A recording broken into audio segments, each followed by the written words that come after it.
Yeah. Fallout 76. I would like at least 2 minutes dedicated to strictly hype about it. Fallout 76. I'm curious. I want to ask you guys what you thought about just first how they presented it, right? So you have like a Todd Howard doing this like Steve Jobs approach, right? Like Todd Howard. I don't know. If you love so much, why don't you marry him? So I think it's not legal that. So last year we saw Todd Howard come up and talk about, a few years ago, Fallout 4, right? When he came out and announced Fallout 4. Yeah. I think he's one of the best people at that studio to come out and talk about their games for a couple of reasons. One, he's very well spoken.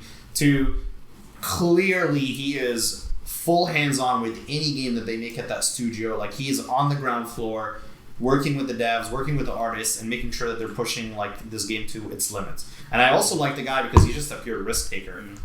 He does not believe in like taking it safe, and I think that's how you get a product like Fallout 76. Because as we all know, we saw how the different opinions after this got released, and I think the most challenging thing before even getting into the game itself and the gameplay is that because this is taking such a clear different direction from previous Fallout games, this was going to be one of the hardest games to talk about in front of such a passionate audience that clearly comes from a core like, I want story-based Fallout, right? Yeah. So I don't know. How do you think like his presentation, talking through the gameplay of the game was? I was gonna say I think it's a smart strategy, right? It's the same things you said. You want your gamers to feel comfortable, right? And so he's kind of like taking you on the journey. It's like, okay, I trust this guy, and he's like, it's gonna be different, but like he's kind of explaining those differences, and so it's like making people feel comfortable. You gotta ease as opposed to them just throwing out, hey, there's this multiplayer world, and everyone's just like,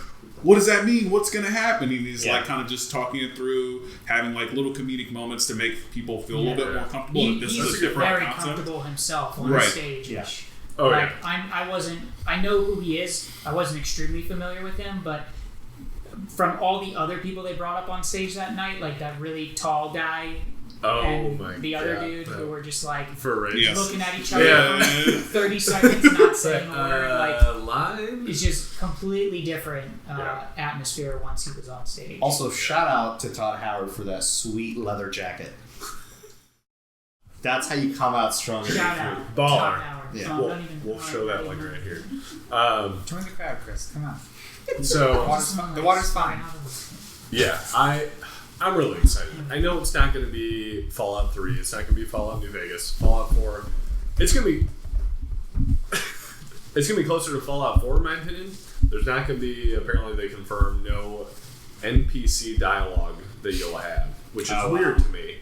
But it's going to be a bunch of data logs and things like that. Yeah, they mentioned using what are the name of the robots, like the NPC robots, like using them a lot instead of other human NPCs. Yeah. Well, we do know that there's like, obviously because of the whole like we're trying to make all humans playable characters in the game, because they are technically played by, for the story's sake, played by actual players.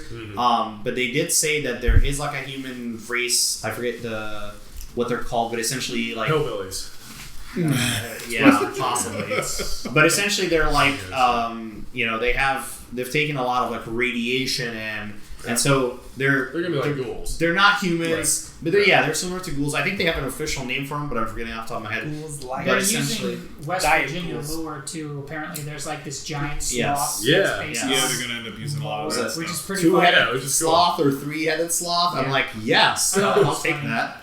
But I mean, it's not gonna be It's not gonna be those original Fallouts. It's gonna be closer to Fallout 4, maybe even less. Like the Fallout 4, the shit I was talking about earlier, is because your options are, I have 4 things to say, and they're all like 2-word answers rather than Fallout 3, Fallout New Vegas, which were super dynamic, based even on your intelligence, based on your different skill sets and things like that. Like if you had an intelligence of like 2 in Fallout New Vegas, you would pretty much mumble half your shit. Yeah. It was just an awesome mechanic of the game. This is going to be not that at all. It's going to be that online, going to be the base building. But I'm super excited. As long as you know there's a clear distinction between the two type of game sets, it's going to be squatting up and fucking killing mutations and nuking other players. Yeah, I don't super excited. I don't look at it as this is Fallout 5, right? It's Fallout 76. Exactly. So as long as you make It's that distinction, 71 more. It's like New Vegas, right? So it doesn't follow through with the storyline of Fallout. It's an off experience essentially within the Fallout universe. Yeah. I think what a lot of people get upset about is they think that it's really a this or that. Like, oh, if they weren't working on Fallout 76, they would be working on Fallout 5, which I know I'll enjoy because I like 3, New Vegas, and 4. But it's just it's a different take. They had a different vision. Like, I think Fallout 4 still has life to it, though, to some extent. I'd still be willing to play some DLC. So, like, why do you can still use that property right now. Yeah, they're gonna do Fallout 4. They're gonna do 76 as kind of their foray into the online realm. See how that goes. I get that's the trend right now. It's the money making scheme, whatever people are saying, but it's a different offshoot. Elder Scrolls 6 is gonna come out, then Fallout 5 is gonna come out, or Fallout, whatever they're gonna call it. But the only thing that makes me upset about 76 is that I think it would have made a good storyline for a full game. I do agree with that. That's the only thing is I was like, man, that would have been nice to play. The first Fallout coming out, stuff like that. I mean, that would be a great storyline. Although there's probably not that much established yet, so maybe there wouldn't be as dynamic. I just think this is a stepping stone for that, right? It's like they're exploring some areas that they've never done before.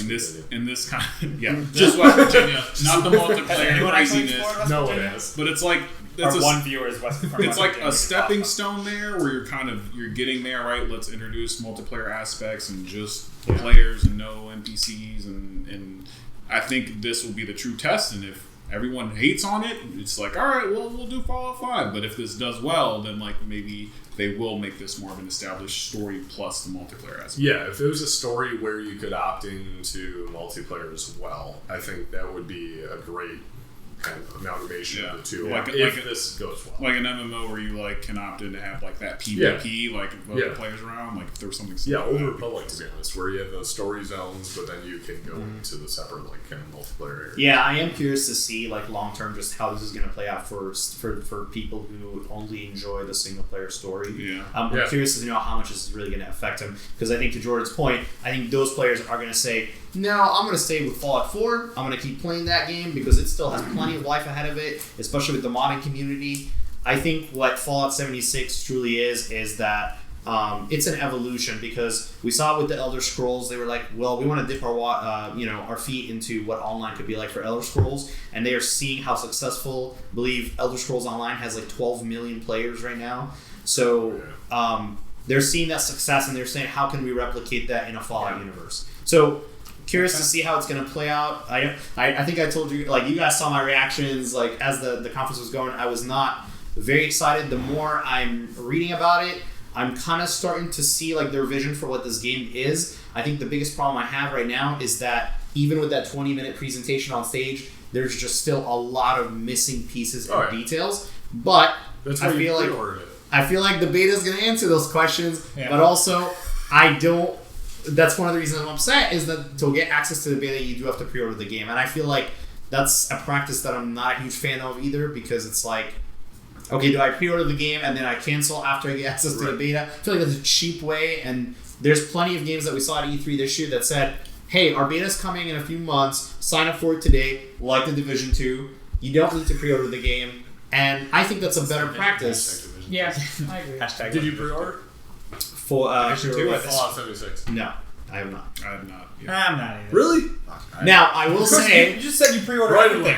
I will say, because me and Rochelle spent quite 30 minutes last night looking at the collector's edition, and I did regret a little bit that I didn't pre-order that night, because I know that I think 30 minutes after the conference ended, the scalpers had already purchased literally every single one of the collector's editions online. So I pre-ordered that night. I did not get the helmet, but more so just because I can't have any more of those in my house. So. You can just wear it around to your work and your job. But John, it has a light flashlight on the helmet. I know. And a voice modulator. Do you have the Pip-Boy? Because then you could wear the helmet. I don't have the Pip-Boy. Oh, Anton has a Pip-Boy. Borrow Anton's Pip-Boy. Okay. Wear the helmet around. Just a helmet. Go to Publix or your local grocery store. And